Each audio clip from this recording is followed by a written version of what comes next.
İyi günler arkadaşlar. Kanalımıza hoş geldiniz. Bugün yine sizler için yepyeni videolarla karşınızdayım.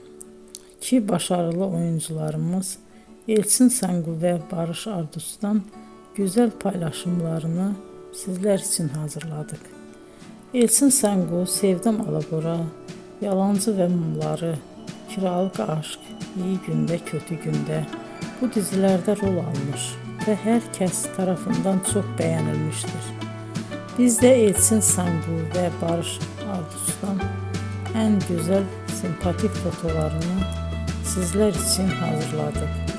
Bu karelerin devamını istiyorsanız emeğe saygı olarak kanalımıza abone olup yorum yazmayı unutmayın arkadaşlar.